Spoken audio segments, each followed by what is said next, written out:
जय श्री कृष्णा, नर्मदे हर दोस्तों। मैं हूँ पारुल पारे और आप सभी का स्वागत है हमारे चैनल रीति से प्रीति में। सबसे पहले तो मैं सभी का धन्यवाद देना चाहूंगी कि आपने हमारे पिछले वीडियो जो कि वट सावित्री की पूजा पे आधारित था, उसे बहुत सारा प्यार दिया है। हम आशा करते हैं कि आपके लिए हमारा वीडियो उपयोगी रहा होगा। तो चलिए आगे बढ़ते हैं और देखते हैं आज का विषय क्या है। आज का हमारा विषय है चतुर्मास और इसके लिए मैं आमंत्रित करना चाहूंगी माया खले दीदी को। सर्वप्रथम मैं आपका परिचय दे देती हूँ दीदी। आप भोपाल निवासी माया शरद खले जी स्वयं गृहिणी हैं और रीति रिवाजों से आपका और आपके परिवार का बहुत ही गहरा संबंध है। आपके ससुर जी श्री मदन मोहन जी खले छिपावट से हैं एवं आपके पिताजी श्रीमान बाल कृष्ण बिलोरे जी एवं भाई आदरणीय पंडित श्री बसंत बिलोरे जी भोपाल से हैं। आपकी परम पूजनीय माता जी स्वर्गीय श्रीमती कृष्णा बिलोरे जी ने अत्यंत ज्ञानवर्धक किताब लिखी है जिसका नाम है धरोहर, जिसे पढ़कर लोग अपनी संस्कृति के और भी करीब आए हैं। मुझे आज बहुत खुशी है दीदी कि आज आप हमारे समक्ष हैं और हमारे दर्शकों को जो रीति से प्रीति करना चाहते हैं उसमें हमारा सहयोग करने आई हैं। बहुत स्वागत है आपका दीदी। धन्यवाद पारुल, आज तुमने मेरे को चुना। मैं भी थोड़ा सा बोलना चाहूंगी। मेरी माँ का एक सपना था कि अपनी जो कुछ मुझे आता है मैं सबको सिखा कर जाऊं और मतलब ये जो धरोहर जो निकाली उनका ये था कि पूरी परंपरा संस्कृति से आने वाली पीढ़ी जुड़ी रहे। तो उनका एक मतलब अपनी भाषा में बोलती थी कि मेरा नाम चले और आज हम लोगों ने भी वही कोशिश की है। मैं 2008 से दीदी के साथ काम कर रही हूँ, तुम्हारी सासू माँ सरिता जी के साथ, और हम लोगों का एक ही लक्ष्य है कि जन जन तक इसको हम पहुँचाएं। और जितना कुछ मुझे आता है मैं भी चाहती हूँ कि बिल्कुल दीदी के साथ मिलके और हम इस चीज़ को आने वाली पीढ़ी के लिए मतलब सबके लिए पहुँचाएं, सब लोग उसको सहेज कर रखें। धन्यवाद तुम्हारा बहुत बहुत। जी दीदी, बहुत बहुत स्वागत है आपका फिर से। मैं आज की चर्चा शुरू करती हूँ जो कि चतुर्मास पे रहेगी। तो सबसे पहले मैं प्रश्न करती हूँ कि चतुर्मास क्या होता है, इसका क्या पौराणिक महत्व है, ये आप बताइए थोड़ा। हाँ, बहुत अच्छा प्रश्न किया तुमने। अभी चतुर्मास शुरू भी होने वाला है और देवशयनी एकादशी से देवउठनी एकादशी तक का जो समय होता है वो चतुर्मास के अंतर्गत आता है। इस साल ये समय 29 जून से 23 नवंबर तक का है और मतलब इस चतुर्मास में हम बहुत सारे मतलब मांगलिक कार्य नहीं करते, बाकी अपने शुभ कार्य सारे होते हैं। हम पूजा पाठ धर्म कर्म सब कुछ कर सकते हैं। और इसका बस यही कि इस समय में जो भी कार्य किए जाते हैं उसका सहस्त्र गुना फल मिलता है। इसलिए चतुर्मास में ही ज्यादातर पूजा पाठ नियम धर्म सारी चीजें शुरू की जाती हैं। जी, मैं अगले प्रश्न की ओर बढ़ती हूँ। तो आप बता रहे थे कि इस बार 4 महीने की जगह ये 5 महीने का है, तो ऐसा क्यों है? और एक बार फिर बताइएगा कि ये कब से आरंभ होके कब तक है? हाँ, इस साल ये चतुर्मास 29 जून से 23 नवंबर तक का है, क्योंकि हर तीसरे साल में एक अधिक मास आता है। तो इस साल 2 सावन पड़ रहे हैं, इसलिए चतुर्मास का समय 5 महीने का हो गया है। तो इसलिए ये 1 महीना और बढ़ गया हम लोगों के लिए और ज्यादा, ताकि हम बहुत ज्यादा पूजा पाठ ईश्वर आराधना सब कुछ कर सकें और उसका फल अधिक से अधिक प्राप्त कर सकें। क्योंकि अधिक मास में किए गए फल का सहस्त्र गुना फल मिलता है। बहुत दीपदान वगैरह का बहुत ज्यादा महत्व है और जितनी भी पूजा हम जो भी नियम लेते हैं उसका भी बहुत ज्यादा फल मिलता है। इसलिए अधिक मास में ज्यादा पूजा पाठ की जाती है। लोग मतलब इंतजार करते हैं कि अधिक मास पड़ रहा है तो हम उसके लिए एक अलग से ये चीज शुरू करेंगे। लाखोली वगैरह चढ़ाते हैं तो उसको गिन गिन के रख लेंगे, अधिक मास में करेंगे। कुछ जैसे जोड़े जी माना है या कोई सा व्रत करना है तो अधिक मास में करेंगे तो ज्यादा फल मिलेगा। ये पहले से अपनी प्लानिंग बना है। जी, बहुत अच्छा बताया आपने दीदी। तो मैं अगले प्रश्न की ओर बढ़ती हूँ। मुझे ये जानना था कि चातुर्मास या चतुर्मास जो कहा जाता है, उसमें ऐसे भी कोई मांगलिक कार्य या कोई अन्य कार्य होते हैं जो हमें नहीं करने चाहिए?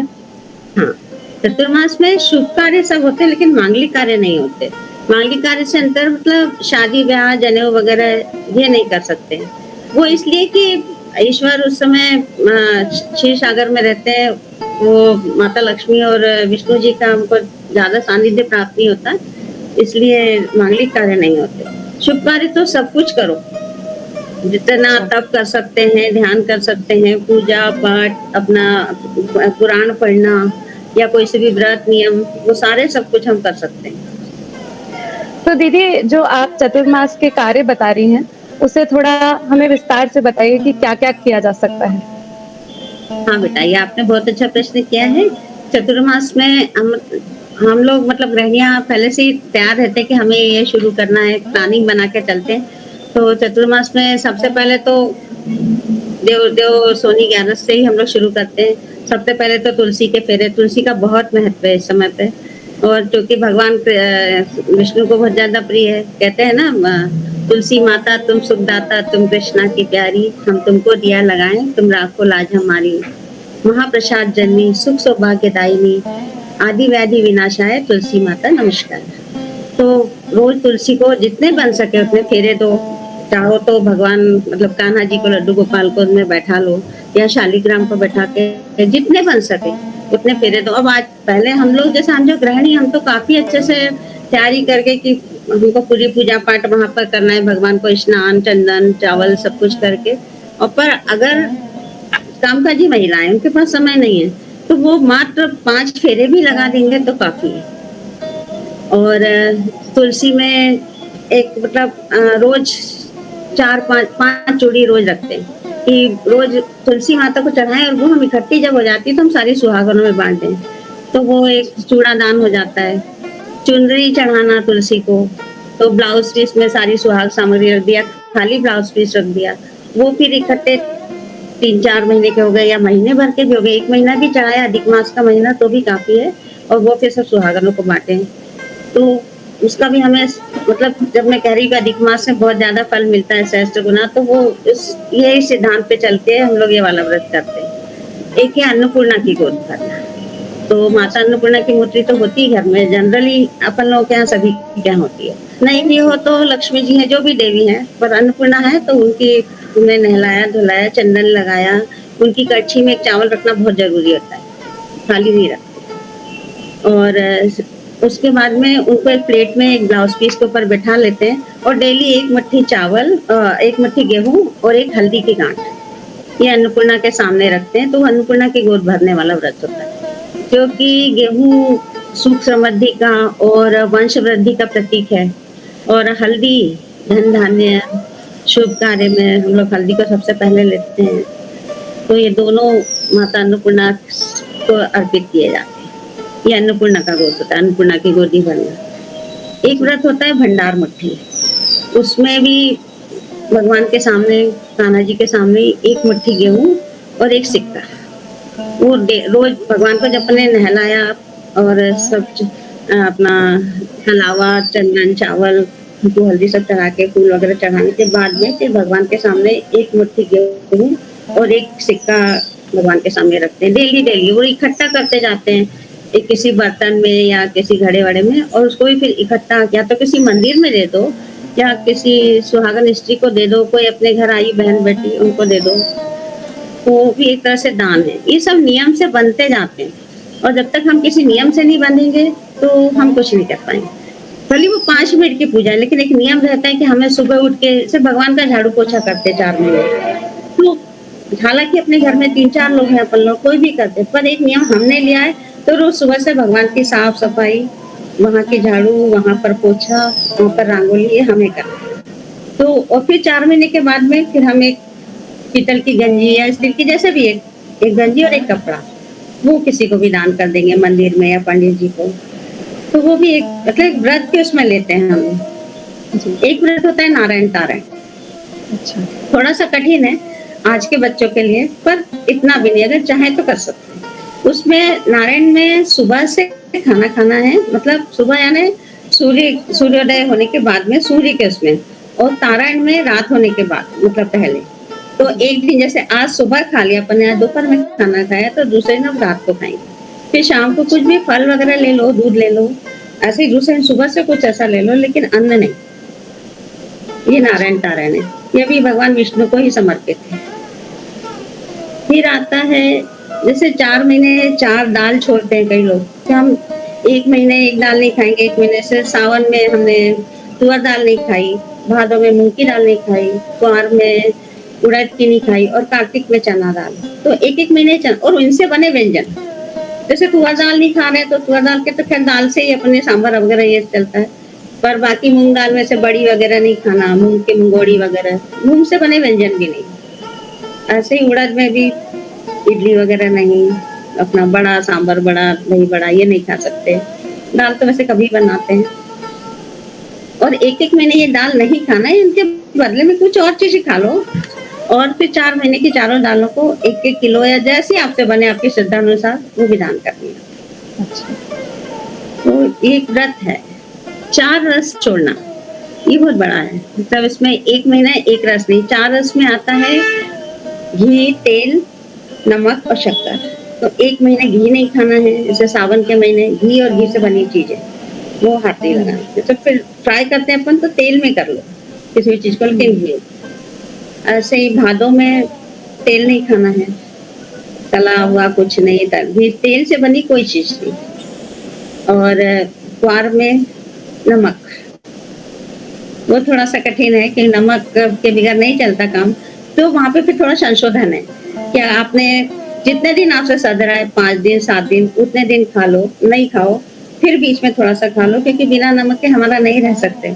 मैंने भी जब किया था तो मैं 10 दिन तक नहीं खाया, फिर मेरी हालत बहुत खराब होने लगी थी, हमारी सासू माँ ने बोला कि बेटा खा लो थोड़ा-सा, फिर 5 दिन फिर खाया, उसके बाद के 10 दिन फिर नहीं खाया, फिर आखिरी के 5 दिन में फिर ऐसे ही अल्टरनेट करके चलाया, ऐसे किया। और आखिरी में कार्तिक में फिर शक्कर नहीं खाना। तो ये 4 रस छोड़ने का होता है और जब चारों महीने पूरे हो जाते हैं तब फिर ये भी अपना घी, तेल, नमक, शक्कर ये दान किया जाता है। किसी पंडित जी को भोजन करा के उनको दे दें या जोड़ा जिमा के उनको दे दें। तो चातुर्मास के नियम तो बहुत सारे हैं बेटा। वो किसी सुहागन स्त्री को फूफू लगाना, तो रोज-रोज या तो अपने आस पड़ोस-पड़ोस कोई अपना परिचित है, जिस अच्छा है या कोई पंडिताइन है या कोई अपने रिलेटिव में है या जिससे अपना बहुत ज़्यादा संबंध है, उसको अपन जाके लगा सकते हैं। पर आज के समय में शायद से संभव नहीं होता। सब लोग कामकाजी भी हैं, कोई पसंद करे ना करे, तो फिर एक फूफू की डिब्बी उसको दे दो कि हमारी तरफ से आप लगाओ और जब 4 महीने पूरे हो जाएँ तब अपन उसको खाना खिला के और उसको पूरी सुहाग सामग्री, साड़ी, कपड़ा, ब्लाउज़ और अपने सुहाग की सारी चीज़ें, चूड़ी, बिछिया वगैरह, वो सब दान। किसी बच्चे को दूध पिलाना, ये भी आज के समय में संभव नहीं है। तो उसके लिए भी हम पैसा दे देते हैं किसी भी बच्चे को जो अपने उसमें ये नहीं है कि कोई या तो अपने यहाँ काम कर रही बाई वगैरह उनका कोई छोटा बालक है या कोई अनाथ आश्रम में कोई वहाँ जाकर कोई जाए अपन बालक गृह में जाके वो भी कर सकते हैं। तो उस निमित्त पैसा दे देते हैं। पहले तो था, पहले कर पाते थे, हम लोग कर पाए क्योंकि पास में था, छोटा बच्चा, अपना घर जैसा संबंध था, तो हम डेली हमारी तरफ से 1 पैकेट दूध इसके लिए, तो वो बंदी लगा दी थी। और फिर 4 महीने के बाद फिर उस बच्चे को पूरे कपड़े दे देना और वो दूध और उसका पैसा दे देना। तो वो ये भी एक बालक को वो हमने बालक की सेवा की इस तरह से। और भी हैं बहुत सारे व्रत। एक है चूड़ी पहनाने, सबको पहना दी, सब सुहागनों को इकट्ठी चूड़ी रखो तुलसी के वहाँ और फिर वो चूड़ी 4 महीने सबको पहनाना है।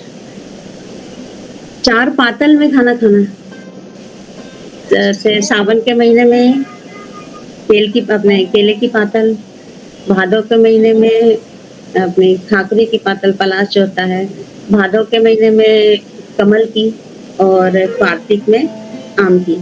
तब आम के तो बहुत छोटा पत्ता होता है। पहले तो संभव था कि पातल मिल जाती थी या हम बना भी लेते थे। अगर वो संभव नहीं है, अपने को कहीं जाना भी है, तो फिर उसका एक पत्ता साथ में रखो, तो वो अपनी थाली के नीचे रख लो। और क्योंकि अब नियम तो लिया है, करना है इसलिए, तो वो 4 पातल में 4 महीने खाना खाना है और उसके बाद में फिर 4 थाली, 4 कटोरी, गिलास वो निमित्त दान करना। बेटा बहुत सारे व्रत हैं। हाँ, एक सबसे मेन व्रत है धर्मराज और चित्रगुप्त। तो धर्मराज भी इसी से शुरू होता है, उसमें कहानी कही जाती है। पहले भगवान विष्णु की पूजा करेंगे, फिर कहानी कहते हैं और एक चित्रगुप्त है। कई लोग इसको अगन से भी शुरू करते हैं, लेकिन हमने तो देवसोनी 11 से शुरू किया था। तो धर्मराज की कहानी कहना चाहूंगी मैं, थोड़ी शॉर्ट में कहूंगी कि बिल्कुल। एक बुढ़िया थी, तो उसकी मतलब उसकी अचानक मृत्यु हो गई। तो वहाँ ले गए, जब धर्मराज ने चित्रगुप्त से बोला कि इनका वो देखो, तो उन्होंने कहा कि महाराज इसकी तो अभी 1 साल की आयु है, इसको तो बहुत जल्दी आ गई। तो बोले अब क्या करें, इसको वापस भेज दो। तो बुढ़िया माता जी को कुछ समझ में आई कि मैं कहाँ हूँ, क्या हूँ? उन्होंने पूछा कि मैं कहाँ आ गई, मैं तो कहाँ कहाँ ले आए, क्या दिख रहा है ये? तो फिर उनको बताया कि आप तो स्वर्गलोक में आ गई हो, पर आपको वापस जाना पड़ेगा कि आपकी आयु कम है, और जाओ साल भर और कोई धर्म कर्म कर आओ। तो बोली मैं क्या करूँ, मेरे को नहीं मालूम कि मैं क्या करूँ। तो बोले ना तुम धर्मराज का व्रत करो। तो बोले कैसे करना है, क्या कब करना है मेरे को बताओ। तो बोले कल से शुरू कर देना। तो कैसे करूँ? तो बोले मेरी पूजा तो करती हो रोज, लड्डू गोपाल की पूजा करना, उनको नहलाना धुलाना, अपना नाड़ा चंदन चावल कुकू हल्दी सब चढ़ा के, और उसके बाद में भगवान के सामने बैठ के कहानी कहना, और कोई को हुंकारे दिवाना। तो बोले अच्छी बात, पर मैं यहाँ, बोले तुम जाओ वापस। बोले मैं कौन विश्वास करेगा कि मैं सरलोक हूँ, क्या ही मैं बताऊंगी। तो बोले ठीक है, हम तुमको ना लोहे के चने दे देते। तो बोले कि वो तो कहीं गिर जाएंगे। तो फिर धर्मराज ने ना एक माला पहनाई कि ये कभी भी कुम्हलाएगी नहीं, उनके गले में एक माला डाल दी और वो लोहे के चने हाथ में दे दिए। अब इधर वो बुढ़िया शांत हो गई थी, तो सब रिश्तेदार सब इकट्ठे हुए, तो उन लोगों ने उसके मतलब ले जाने की तैयारी करने लगे थे। इतने में बुढ़िया हिलने लगी, तो उन्होंने कहा अरे माता जी तो जीवित है। उनसे पूछा कि क्या हुआ, कि वो उठ के बैठ गई। फिर उन्होंने बताया कि मैं तो सरलोक होके आ गई, कोई विश्वास नहीं कर रहा था। फिर उन्होंने माला भी दिखाई और वो चने दिखाए, ये मेरे हाथ में चने हैं। तो सब लोग को गलत समझ के सब दूर चले गए, उन्हें पता नहीं कोई भूत प्रेत आ गया, क्या हुआ। अब वो बेचारी खुद ही तो सुन के आई थी, देख कर आई थी, उसकी तो श्रद्धा थी। उसने रोज कल दूसरे दिन से पूजा पाठ शुरू कर दी और रोज कहानी कहती, लेकिन कोई हुंकारा देने वाला नहीं। तो फिर उसने एक लोटा रख लिया और उसको टंकारा देती थी, तो हुंकारा हुई। साल भर अच्छा ऐसा निकल गया। अब उसको जोड़ा जी माना था, तो उससे क्या करूं, सबको बोलने गई, कोई भी नहीं आए। जाती जा रही थी, जाती जा रही थी, रास्ते में भगवान मिल गए उसको। तो उन्होंने कहा माता जी कहाँ जा रही हो? तो बोले कि हमारा कोई जोड़ो जीवना वालों नहीं है। तो बोले हमको ही बोल दो। तो बोले अच्छी बात है। तो बोले बोले बोले कल आ जाना आप। तो बोले ठीक है, तुलसी वृंदावन के पास से आवाज दे देना, हम आ जाएंगे। तो उससे पूजा वूजा करी, कहानी कही, और तुलसी वृंदावन के पास खड़े होकर बोला कि भगवान आ जाओ, मेरा खाना भोजन तैयार है। भगवान आए, उससे अच्छे से सबको भोजन कराया, पूरा जोड़ा जिमाया। भगवान विष्णु भगवान लक्ष्मी जी आए, और उसके बाद में वो जाने लगे। उसने उनको अच्छा पीले कपड़े में चने की दाल और पूरी सुहाग सामग्री भी दी, लेकिन धर्मराज में चने की दाल का देना ही है, पीले कपड़े में बांध के 1.25 किलो चने की दाल देते हैं। और अगर हो सके बन सके तो सोने का दाना, जितना भी मतलब आप दान कर सको, लेकिन वो जरूरी है। और बाकी सुहाग सामग्री और भगवान को पूरे कपड़े दिए। अब वो जाने लगे, बोले अब मैं क्या करूं? बोले तुम्हारे लिए कल विमान आएगा तो उसमें आ जाना। बोले अच्छी बात। दूसरे दिन पूजा पाठ करके सब भगवान तुलसी वृंदावन के पास बैठी, तो विमान आया, टन टन घंटी बजती हुई, सब लोग देखने लगे कि क्या हुआ। बस वो जैसे विमान आया बैठ के चली गई। तो भगवान धर्मराज ने जैसा उसको दिया ऐसा सबको दे। ये कहानी इसके अंतर्गत आती है। अच्छा व्रत है, कोई ज्यादा नियम धर्म भी नहीं है, छोटी सी कहानी कहनी है बस। रोज कुछ भी खाने पीने के पहले, मतलब भोजन करने के पहले कहना है कहानी। और नहीं जी। कहो तो वही टंकारा देके, क्योंकि अब हुंकारा देने वाला कौन होगा। एक व्रत है बेटा चित्रगुप्त का, उसमें अच्छा। या तो हम पीतल की प्लेट ले लें, या लकड़ी पे, या किसी पत्ते पे, तो चंदन से 2 पुतले बनाने, जैसे अपन जिरोती वगैरह में बनाते हैं 5 पुतले, इस तरह से 2 पुतले बना के, और उनकी पूजा करनी है। और पूजा कोई विशेष नहीं, बस वही कुकू हल्दी चावल वगैरह चढ़ा के। लेकिन उनको भोग लगता है इसका सिवई की खीर का। पहले बिया बोलते थे, हाथ से बिया बनाते थे, लेकिन अब आजकल सिवई चलती है। तो वो सिवई की छोटी सी 1 कटोरी खीर रोज भोग लगाना है। ये भी व्रत 4 महीने करते हैं, और उसके बाद में फिर एक जोड़ा जमाना है। जैसे जी। बहुत सारे नियम है जो हम कर सकते हैं। नियम से बंधना बहुत जरूरी है। जब हम किसी नियम से बनते हैं तभी सारी चीजें पूरी होती हैं। नहीं तो नहीं आज कर लिया, अरे यार कल कर लेंगे, थोड़ा टाइम मिलेगा तब देख लेंगे, वो नहीं। चतुर्मास में अगर कुछ लिया है तो नियम से उसको पूरा करें। दीदी बहुत अच्छी जानकारी दी आपने, इतने विस्तार से बताया, इतनी प्रेम पूर्वक हमें कथा सुनाई, बहुत अच्छा लगा सुन के। एक चीज मैं और जानना चाहती थी, आपने लाखोली के बारे में बताया, क्या हमें उसके बारे में और जानकारी देंगी आप? हाँ, हाँ, मतलब मैं थोड़ा रह गया था, सही है ये। लाखोली भी भगवान शिव को अर्पण की जाती है। सावन और इस साल तो विशेषकर 2 सावन है, अधिक मास है, तो बिल्कुल शिव की भक्ति पे तो मैंने बात ही नहीं की। तो लाखोली चढ़ाएँ, सबसे पहले गेहूँ से शुरू करते हैं लाखोली में, क्योंकि वो हमारी समृद्धि का सूचक है और वंश वृद्धि का। तो गेहूँ की लाखोली में क्या है, पूरे सवा लाख गिन के रख लेते हैं और इकट्ठी चढ़ाते हैं। तो भगवान शंकर को पहले अभिषेक करेंगे, नहलाएँगे, दूध, दही, घी, शहद, शक्कर से सबसे बन सके, जैसे अगर आपको श्लोक आते हैं, तो श्लोक बोल के नहलाएँ, नहीं तो वैसे भी नहला दें। पंचामृत पूरा स्नान करा के, शुद्धोदक स्नान के बाद में फिर उनको बैठाएँ, उनका अभिषेक करें, फिर से पूरा श्रृंगार करें भगवान का। तो चंदन, गुलाल, अबीर, जनेऊ और कच्चा सूत वगैरह सब चढ़ाकर उसके बाद में जो हमने गेहूँ गिन के रखे हैं, वो हम भगवान को ओम नमः शिवाय या जो भी शिव का मंत्र है, शिव पंचाक्षर मंत्र या कोई सा रुद्राष्टक वगैरह या महिम जो भी आपको पढ़ना है, नहीं कुछ तो ओम नमः शिवाय सबसे अच्छा है, वो बोलकर और भगवान शिव को पूरे गेहूँ एक साथ चढ़ा देंगे। उसमें भी एक सोने का दाना दान करने का है कि जिसकी भी जने वो अपनी लाखोली चढ़ाते हैं, उसमें स्वर्ण दान करना ही है। तो वो स्वर्ण उसके साथ में दें और पूरा कर लिया, उसके बाद में आप किसी भी मंदिर में या पंडित जी को दे दें। और हो सकता है तो ब्राह्मण भोजन कराएं, फिर कंपलसरी नहीं। कराते हैं तो अच्छी बात है, क्योंकि ये तो दान धर्म पुण्य का काम है, जितना भी कर सके बहुत अच्छी बात है। और इसमें लाखोली के अंतर्गत आता है गेहूँ, चावल, मूंग, हरे मूंग, काली तिल, खसखस। अब खसखस को गिन नहीं सकते, बहुत बारीक दाना होता है, तो थोड़ा सा गिन लेते हैं, जितना भी गिना जाए 100-200 ग्राम, मतलब उसको फिर तौल लिया कि इतने में कितना हुआ, उस हिसाब से फिर मतलब जितने में वो दाने आ जाए। जैसे अपन ने गिन के रखा है, मान लो 50 ग्राम खस को गिनी, अब वो जितने भी दाने हो उस हिसाब से फिर उसको 1.25 लाख करके और वो तौल से गिना, क्योंकि बहुत बारीक दाना होता है, गिनता है, पूरे नहीं गिन सकते। फिर रही ये तो तौल से चढ़ गई। फिर रही फूल, बेलपत्ती। ये फूल में भी जैसे फूल मिल जाए, वैसे पारिजात के फूल का है क्योंकि बहुत ज्यादा मिलता है और आजकल तो खैर 12 महीने खिलने लगा, पहले एक ही महीने खिलता था। तो वो उसको बहुत ज्यादा फूल, मतलब अच्छे डलिया डलिया से निकलता है, तो एक एक दिन में हम लोग करीब 4-4, 5-5 हजार फूल चढ़ा सकते हैं, इतने हो जाते हैं। अरे वाह! तो पारिजात का फूल ज्यादा है, उसके बाद में फिर जो भी मिल जाए, सब फूलों की भी चढ़ाते हैं। शिव कटासला है, पीला फूल होता है, उसको कोई विष्णुकांता भी बोलते हैं, उसकी भी चढ़ती है। और अगर सारे फूल मिला के चढ़ाना है तो वो भी चढ़ा सकते हैं। फूल की, बेलपत्ती, बेलपत्र भी डेली चढ़ाना है, क्योंकि वो इकट्ठा करके नहीं चढ़ा सकते, तो जितनी जितनी मिलती जाए उसको काउंट कर, मतलब गिनती करके रख लेते हैं, नोट करते जाते हैं कि आज हमने इतनी चढ़ाई। तो वो बेलपत्ती की, दूबा की गणेश जी को चढ़ती है और तुलसी की कृष्ण भगवान को, बस बाकी सारी लाखोली शंकर भगवान को चढ़ती है। और पहले मतलब लाखोली का बहुत ज्यादा महत्व है, बन सके हम लोग गृहिणी थे तो हम लोग के लिए ज्यादा पॉसिबल था, पर अगर ठान ले तो कामकाजी महिलाएं भी कर सकती हैं, क्योंकि महिला शक्ति में तो है कि जो जुनून आ जाता है तो करके ही ठानती है।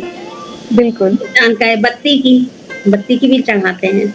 बत्ती इकट्ठी मतलब बना ली या इकट्ठी बनवा लेते हैं, जो भी करे उसको फिर भिगो के या तो इकट्ठी लगाएं, या अपन जहाँ-जहाँ जैसे तीर्थों में जाते हैं, देवी दर्शन के लिए जाते हैं, तो वहाँ थोड़ी-थोड़ी अपन जैसे कुछ भी उसमें लेकर जाएं। पहले नीचे कलश रखें, कलश में गेहूँ या चावल भर के उसके ऊपर किसी बर्तन में इकट्ठी लगाते हैं। तो जैसे कई लोग या तो सीधी ऐसी लगाई या तार की बनती है, 3 तार की, 7 तार की, 108 तार की, 750 तार की। ज्यादातर शिव जी को 750 तार की अगरबत्ती लगाते हैं। महाशिवरात्रि से लेके उसका भी एक व्रत करते हैं। एक शिवरात्रि मतलब पूरी 12 शिवरात्रि पे 750 तार की बत्ती लगती है, तो वो भी भिगो के रख ली और उस पे ऊपर कपूर रख लेते, क्योंकि ऐसे डायरेक्ट नहीं जल पाती, मोटा हो जाता है काफी। तो कपूर रख के फिर जब तक बत्ती जले उतने टाइम तक मंदिर में बैठो और भजन करो। और कहीं तीर्थ पे जा रहे हैं तो किसी प्लेट वेट में रख के इकट्ठी लगा देते हैं, पर उतने टाइम आप दर्शन करते ही हैं, तो वहां पर लगाना है। और तुलसी की, विष्णु भगवान। हाँ। पर शुरुआत गेहूं से ही करते हैं, ये भी है। गेहूं, जौ, मूंग, ये सब शंकर भगवान को चाहिए। एक पंचामृत भी छोड़ते हैं, मतलब 5 महीने दूसरे साल अधिक मास 5 है, तो ज़्यादा अच्छे से हो जाएगा कि सावन में दूध नहीं, भादों में दही नहीं और कुंवार में घी नहीं, कार्तिक में एक अधिक मास पड़ेगा, तो उसमें शहद नहीं और फिर कार्तिक का महीना शक्कर। 5 महीने 5 चीज़ें नहीं खाना। तांबुल भी छोड़ते हैं, वो मैं भूल गई थी। तांबुल में भी पूरा सौंफ, सुपारी, लौंग, इलायची और पान का बीड़ा। ये 5 चीज़ें नहीं खाना, उसके बाद में फिर पूरा एक पूरा पानदान किसी को भी भेंट करो सब चीज़ें रख के। जी। तब ये बहुत मतलब नियम तो बहुत सारे हैं बेटा, तब कम ही मैं फिर भी जितने मेरे को याद आए मैं तुम तक पहुँचाना चाहिए, मैं बता भी जा रही हूँ और अगर नहीं हो तो तुम और भी पूछ सकती हो, शायद मेरी जानकारी में ध्यान नहीं आ रहा हो तो। बिल्कुल, जो आपने बताया वो इतनी सरलता पूर्वक बताया है कि मुझे पूर्ण विश्वास है कि जो गृहिणियाँ या जो कामकाजी महिलाएँ हैं, जो देख पाती होंगी या पूजा करने की इच्छा रखती होंगी, वो ज़रूर कर पाएँगी इसे। बहुत सरलता से आपने बताया दीदी। थैंक यू बेटा, धन्यवाद। आपने इतनी सारी जानकारी दी आज हमें, हमारा ज्ञान बढ़ाया, आपका कीमती समय दिया हमें, उसके लिए बहुत-बहुत धन्यवाद दीदी। नर्मदे तो हर। मेरी भी बहुत इच्छा थी कि जो कुछ मुझे आता है वो मैं तुम सब तक भेजूं और सब लोग उसको मतलब उस पे अमल करें, जहाँ तक बच्चों का सवाल, क्योंकि समय इच्छा सबकी होती है लेकिन समय नहीं निकल पाता, जैसे भी मिले वैसे भी ईश्वर की आराधना 2 मिनट 5 मिनट के लिए, पर नियम से बन के करो। बस ये है कि किसी भी नियम से बनोगे तो जरूर करोगे। अपने मन में एक रहता है कि अरे यार हमने ये नहीं किया, अभी हमको ये करना है, तो वो जरूरी है। और जुनून होता है तो सब कर लेते हैं। और जैसे कि हम सबने जाना कि चातुर्मास की शुरुआत देव सोनी 11 यानी कि देवशयनी एकादशी से होती है, इतनी महत्वपूर्ण एकादशी के बारे में अगर आप जानना चाहते हैं, तो इस विषय पर भी हमारा वीडियो जल्द ही आने वाला है।